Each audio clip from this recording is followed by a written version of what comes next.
I can't think about Manny Pacquiao, and this is probably a strange memory, but I can't think about Manny Pacquiao without thinking about the Fight Night video games. Fight Night Champion, Fight Night Round 3, Fight Night Round 4. I just did a video with my son playing Fight Night Round 3. It was it's weird. I don't know if this makes me Father of the Year or the worst Father of the Year. It's like the first video game I ever really sat down with him and let him play. So he'd be like 5 years old, just pounding away on the controller, not even really knowing what he's doing, but he's playing. He turned out okay. He was like the only 6-year-old in the world who knew who Marvin Hagler was. So it was interesting, right? But I say this to say, we are now at 9 years since the last boxing video game was released. 9 years. And if you compare that to the fact that the NBA, Major League Baseball, the NFL,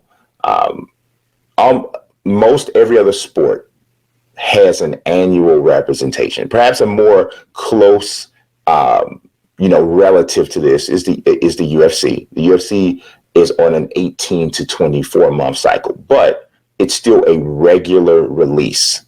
And I have been pounding this drum. I know you have been. Yeah, I've been covering combat sports for over 10 years. Been covering sports video games for just as long. And I've been pounding this drum, and I'm not alone, right? I did an interview with Trailblazer superstar Damian Lillard. Right. He talked about it. He went on Twitter talking about it. I don't know. I want to ask you, because I know from my standpoint, I feel like it's inevitable, even though this 9-year gap is still kind of blowing my mind.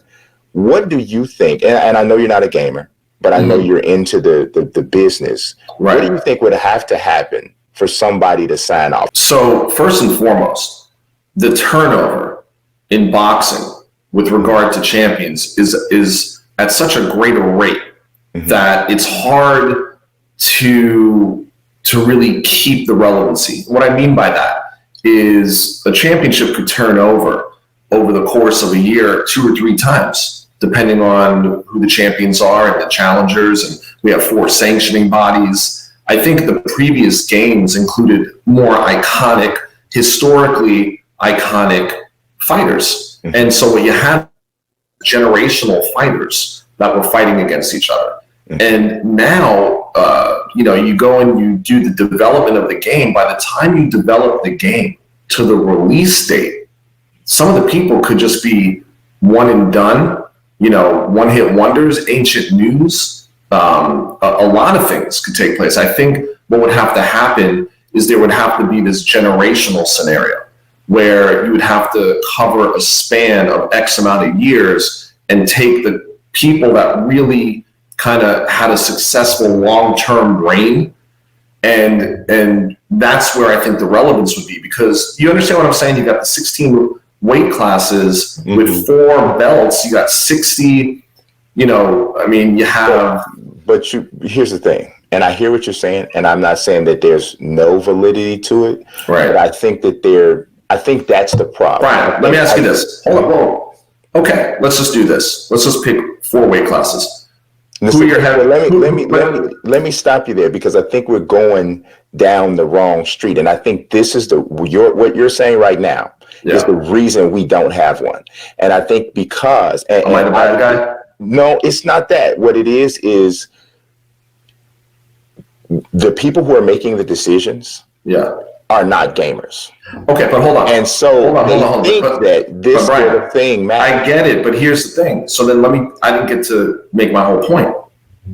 So, but you're talking about, a basketball, football, like a Madden or NBA 2K. And before you cut me off, so we're dealing with actual players, right? I know that you can build your own players in some of these other games. So what I was going to say to you is that the game, in order for it to be successful, would 100% have to be where you create your own characters. And if you create those characters, maybe we could sprinkle in some historically legendary fighters across generations and figure out a way or how to include them, but it wouldn't really be necessary, because then what could happen is you could actually build, online gaming superstars based on those characters. Does that make sense? Based on those users? Absolutely. That's certainly a part of what the success model will have to be, because most believe, and there's documented proof of this. One of the things that kind of hurt the Fight Night series was that they felt that they needed Floyd, and Floyd wanted like part ownership of the brand, and just really kind of wild, crazy demands is what he wanted to be a part of the game. He was once asked on a where he was taking questions from a fan, and they asked him, "Why aren't you in Fight Night?" And he said, "Because EA doesn't want to pay anybody." But in talking to people from Electronic Arts, I've actually been told that without specific details, there was some exorbitant request made from certain fighters who didn't want, who were really driving a hard bargain about their inclusion in the game. But see, my whole point, and you talked about that a little bit, is that is kind of not exactly the point. Now, true enough, there are going to be people who are going to be drawn to a boxing video game because it has Canelo, because it has Anthony Joshua, because it has Floyd, maybe because it has these people. But there's a large group who will not care as much because, first of all, you mentioned being able to create yourself. Well, also, if you give gamers the right tool, they will create Floyd themselves. Right. They will create we just saw that. You sent me a Kobe Bryant scenario that was fantastic. Actually, better than the game itself. And it's funny that you say that, because I'll show you now. I mean, so this was done by an. What do you have that sitting ready to go at all times? All the time. This is something that was made by a modder named ITZ. And so he made an image of unfortunately, the last image of the way we, saw Kobe Bryant before his untimely death. This is made by a modder. This is not made by 2K. This is not made by EA. Another image. This is younger Kobe. And so the one on the left is the one that 2K has in their game currently. Right. The one on the right is one that was made by a modder named Shua Jota, aka Adrian Kaneda.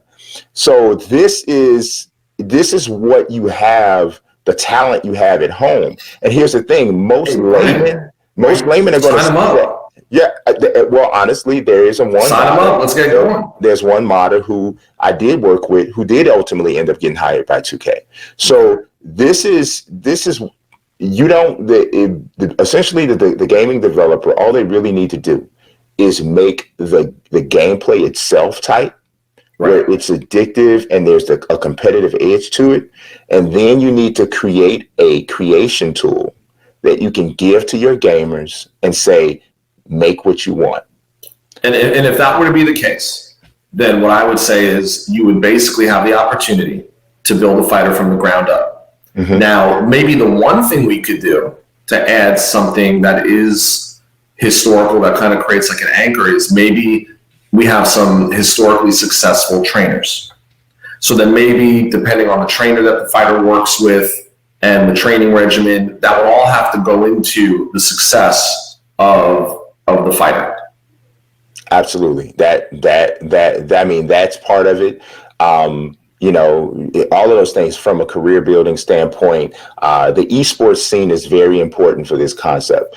You have to have a competitive gaming community around this, because that's the thing that will take it from the hardcore fans to a much larger subgroup within gaming, and a much bigger and a more booming industry, which is a part of that whole gaming subgroup. Is now you have esports, and now you have people who are good at fighting games like Street Fighter and Mortal Kombat, who are now playing this game because hopefully the fighting mechanic is still solid, and some of the same skills that are required to be good at Street Fighter and Mortal Kombat are the ones that would be required for this. So now you have their attention, and you also get that exposure, and it breaks you out into a whole nother demographic.